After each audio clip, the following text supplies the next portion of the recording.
యాక్చువల్‌గా ఒక రకంగా దీన్ని రాజకీయాలు చేయొద్దు అనుకుంటున్నప్పటికి కూడా ప్రతిసారి రాజకీయపరమైనటువంటి ఒక అంశం వస్తూ ఉంది. ఇప్పుడు వాళ్ళకి సరైనటువంటి ఒక పర్సన్ వచ్చాడు అది మోదీ అనుకున్నప్పుడు, మోదీ రాజకీయంగా తన లాభం కోసమే ఇలాంటి వాటిలో ఉంటాడు. పుల్వామా అటాక్ అక్కడేదో అయింది తనకు అనుగుణంగా మలుచుకున్నారు. ఇప్పుడు ఈ అటాక్ అయింది తనకు అనుగుణంగా మలుచుకుంటారు. లేదు ఎలక్షన్స్‌కు ముందే ఇలాంటిదేదో అవుతుంది. ఆర్మీ మీద ఎప్పుడూ ఏదో ఒక అటాక్ అవుతుంది. అదన్నిటిని వీళ్ళు తమకు తగ్గట్టుగా కన్వర్ట్ చేసుకుంటారు అనేటువంటి ఈ వాదనలు ఇవన్నీ ఉన్నాయి కదా! ఒపీనియన్స్ అనేవి ఉంటాయి కదా! ఇది జనరల్గా ఇప్పుడు కనుక ఎలక్షన్ టైం అయింది అనుకోండి, అది ఖచ్చితంగా ఇప్పుడు మీరు చెప్పినట్టుగా అనుకోవచ్చు. ఇప్పుడు ఏ ఎలక్షన్లు ఉన్నాయి? బీహార్‌లో అవుతున్నాయి. అవి దానికోసం ఇది ఇది చేస్తారనుకో. మీరు ఇప్పుడు నేషనల్ ఎలక్షన్స్ జరుగుతున్నప్పుడు జనరల్గా పాకిస్తాన్లో కానీ ఇండియాలో కానీ ఏదో ఒక చిన్న టెన్షన్ దొరికినా కూడా దాన్ని పెద్ద చేసి ఎందుకంటే అక్కడ ఓట్లు బాగా పడతాయని చెప్పి వాళ్ళైనా జనరల్గా ఇక్కడైనా అలాంటిది జరుగుతుంది అనేది పొలిటికల్ ఎక్స్పర్ట్స్ చెప్పే పని. కానీ ఇప్పుడు బీహార్లో జరిగే ఎలక్షన్స్ కోసం ఇది చేస్తారని చెప్పి అయితే నేను ఖచ్చితంగా అనుకోను. అండ్ వస్తే పొలిటికల్ మైలేజ్ వస్తే రానివ్వండి, ఆయనకి పేరు వస్తే రానివ్వండి. ఆయన పేరు కోసం చేస్తున్నాడా ఇంకోటి కోసం చేస్తున్నాడా అనేది పాయింట్ కాదు. జరగాల్సింది జరగాలి. జరగాల్సింది ఏంటి? ఎప్పటి నుంచో పెండింగ్ ఉండిపోయిన పీఓకేని మీరు తీసుకోవాలి. కనీసం పీఓకేలో ఇప్పుడు స్ట్రాటజిక్గా ఇంపార్టెంట్ అయినా తీసుకొని చూపించండి. ఊరికే మాటలు కాదు. ఇప్పుడు మనం డిఫెన్స్ మీద చాలా బడ్జెట్ పెడుతున్నాం. అవును. ఎంత బడ్జెట్ అంటే అది నిజంగా జనాలకి పెడితే అది ఇంకో రకంగా దేశం డెవలప్ అయిపోయేది. But having said that okay, కానీ పాకిస్తాన్ వాళ్ళు అది కూడా బెటర్. ఇక్కడ పాకిస్తాన్లో ఇప్పటిదాకా ఆ జీలం నది మీద కానీ ఆ చినాబ్ నది మీద కానీ ఎక్కడ ఒక డ్యామ్ కట్టుకున్న దీన్ని కూడా పోలేదు. వస్తే పారితే పోతే అరేబియా సీలో కలిసిపోతే తప్ప వీళ్ళు చేసేది ఏముండదు. కానీ ఈసారి మాత్రం ఆ స్ట్రాటజిక్ లొకేషన్స్ని మనం తీసుకుని తీరాల్సిందే. అది చేస్తే నిజంగా ఈ ఏవైతే చెప్పారు ఇప్పుడు దాకా ఇవన్నీ పటాపంచలు అయిపోతాయి. మోడీ గారు ఓన్లీ దీనికోసమే చేస్తున్నారు, ఎలక్షన్ స్టంట్ కోసమే చేస్తున్నారు. పవర్ మాంగరింగ్ అనేది ఉంది.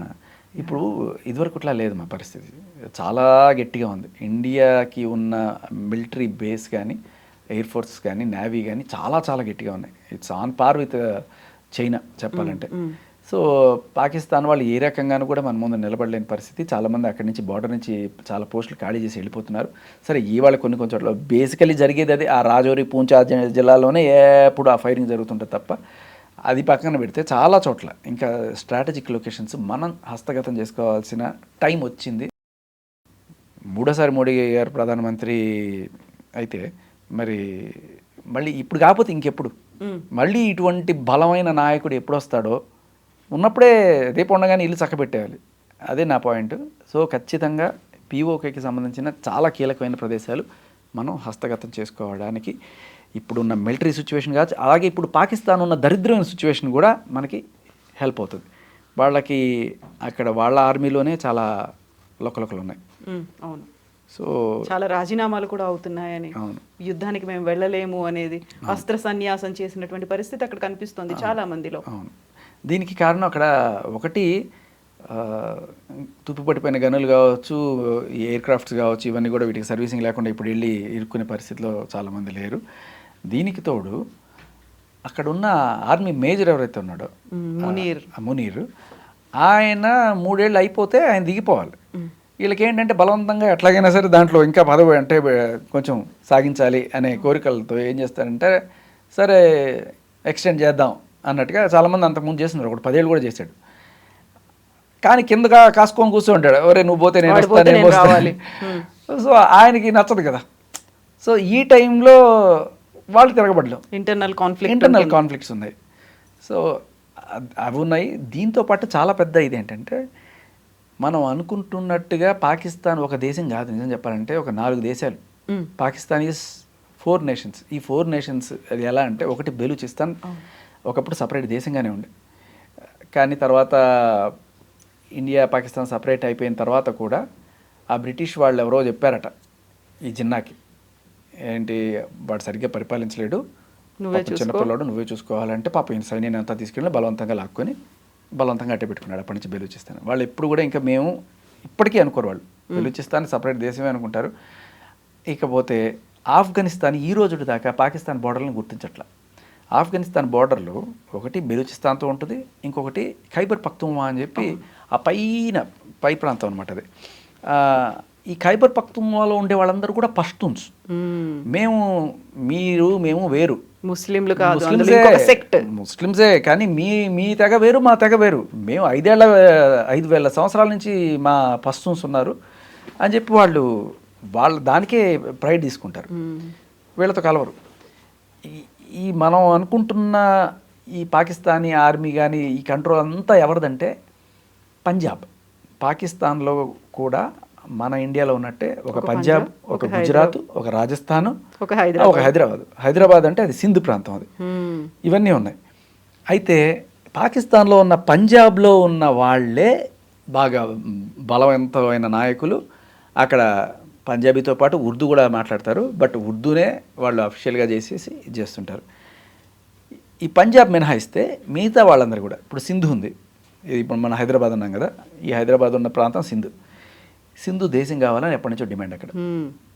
దానికి కారణం ఏంటంటే వాళ్ళు చాలా క్లియర్ కట్గా వాళ్ళ మతం కూడా అప్పట్లో సూఫిజం అని చెప్పి పట్టుకొచ్చారు. ఆ సూఫీ కల్చరు ఇవన్నీ కూడా ఎక్కువ ఉంటాయి. అండ్ దాంట్లో ఎక్కువ హిందూస్ ఉండేవాళ్ళు ఒకప్పుడు. సింధు అంటే మీకు భారతదేశానికి పేరు రావడానికి కారణమే సింధు నది. ఆ సింధు ప్రాంతం మనకి జనగణమనలో కనబడుతుంది తప్ప పంజాబ్, సింధు, గుజరాత్, మరాఠా అంటే సింధు ఎక్కడుంది? మన హైదరాబాద్లో సింధు కాలనీ ఉంది, కానీ సింధులో హైదరాబాద్ ఉంది అక్కడ. ఎగ్జాక్ట్లీ. సో ఆ ప్రాంతం అంతా కూడా నిజం చెప్పాలంటే హిందువుల డామినేషన్ ఉన్న ప్రాంతం ఒకప్పుడు. అండ్ అలాగే అక్కడ ఉన్న వాళ్ళందరూ కూడా మీరు వేరు, మాకు వేరే దేశం కావాలని పోరాడుతున్నారు చాలా రోజుల నుంచి. ఇకపోతే సింధు ఒకటి, బెలూచిస్తాన్ ఒకటి, ఖైబర్ పఖ్తూన్వా, వీళ్ళు ఇలా ముగ్గురు సపరేట్గా కావాలనే కోరుకుంటున్నారు. ఎప్పుడైతే ఈ సైనికులు ఆ బోర్డర్ల దగ్గరికి వెళ్ళి చేస్తున్నారు, వాళ్ళ దగ్గర నుంచి సహాయ సహకారాలు కూడా అందట్లా. వచ్చారు, పోండి ఇక్కడ కూర్చొని కాల్చి అవతల పడేస్తాం పోండి అని చెప్పి అక్కడ నాన్ కోఆపరేషన్ గట్టిగానే ఉంది వాళ్ళు. ఇంకోటి ఏదో కూడా ఉంది, ఒక డిమాండ్. వెరీ రీసెంట్గా బలూచిస్తాన్ని సెపరేట్ దేశంగా ప్రకటించమని ఒక ట్రైన్ హైజాక్ చేశారు కదా అక్కడ ఉన్నటువంటి ఉగ్రవాదులు. అక్కడ ఎంతమంది ప్రయాణికుల ప్రాణాలు పోయాయో ఇప్పటికీ కూడా పాకిస్తాన్ లెక్కలు చెప్పలేదు. బట్ ఆ తీవ్రవాదుల్ని మాత్రం మేము మట్టు పెట్టామనేది ఆర్మీ చెప్పుకుంది. పాకిస్తాన్ వాళ్ళమ్మ హిట్లర్ తర్వాత వీడే. ఎందుకు చెప్తున్నా అంటే గోబెల్స్ ప్రచారం అని మీరు వినే ఉంటారు. గోబెల్స్ ప్రచారం అంటే ఏంటంటే ఏమీ లేకపోయినా కూడా మేము అది చేసేసాము, ఇది చేసేసాము అని చెప్పి డప్పాలు కొట్టేసుకుంటూ ఉంటారు చూసారా. హిట్లర్ దగ్గర ఒక మినిస్టర్ ఎవడో ఉండేవాడు, గోబెల్ పడిపోయారు. వాడు చేసే ప్రచారాలు అనమాట. వాళ్ళు ఓడిపోతున్నారు కానీ ఇంకో మేము 10 మందిని కూల్చేసాము, 10 ఫ్లైట్లు కూల్చేసాము, మనం విక్టరీ సాధించేసాము అంటే జనాల్లో ఒక స్థైర్యం నింపడం కోసం, ఆర్మీలో నింపడం కోసం ఏమి జరగకపోయినా కూడా గెలిచేస్తున్నాం అనే ఫీలింగ్ తెప్పించడం వల్ల వాళ్ళకి ఒక ఇదనమాట. అలాంటి ప్రచారాలు చేయడంలో పాకిస్తాన్ దిట్ట. సో వాళ్ళ తర్వాత వీళ్ళే అన్ని అబద్ధాలు. మీరు యాక్చువల్గా బెలూచిస్తాన్ సైడ్ పోతే అక్కడ ఇండియా జెండాలు ఎగురుతుంటాయి, అక్కడ మోడీ కటౌట్లు ఉంటాయి, ఓ రేంజ్లో ఉంటుంది అక్కడ. అదొక మినీ ఇండియాలో ఉంటుంది అక్కడ. మీరు మాకు వచ్చి హెల్ప్ చేయండి, మా సపరేట్ దేశంగా ప్రకటించండి అని మోదీని వేడుకున్నటువంటి రోజులు కూడా ఉన్నాయి. అవును. అండ్ వీళ్ళు పాకిస్తాన్ వాళ్ళు క్లెయిమ్ చేసేది కూడా ఇండియా వాళ్ళకి హెల్ప్ చేస్తున్నారు, వాళ్ళని పంపించి. అంటే డైరెక్ట్గా పాకిస్తాన్లోకి ఇటు వెళ్ళరు, అటు నుంచి ఇటు ఇరాన్ లేకపోతే అటు సైడ్ నుంచి వచ్చి వీళ్ళకి సహకారాలు అందిస్తున్నారు అని చెప్పి వీళ్ళు పాకిస్తాన్ వాళ్ళు చెప్తున్నారు. అది ఎంతవరకు నిజం మనకు తెలియదు. బట్ నిజంగానే ఒకప్పుడు బంగ్లాదేశ్ను కూడా లిబరేట్ చేసాం మనం. పాకిస్తాన్ నుంచి బంగ్లాదేశ్ సపరేట్ అయిపోయింది. ఎందుకంటే పాకిస్తాన్ వాళ్ళ అరాచకాలు, దాష్టికాలు తట్టుకోలేక వాళ్ళు, తప్పేం లేదు, వాళ్ళు కోరుకుంటున్నారు దేశం. మేబీ బెలూచిస్తాన్ కూడా సపరేట్ కావాలని కోరుకుంటున్నారు.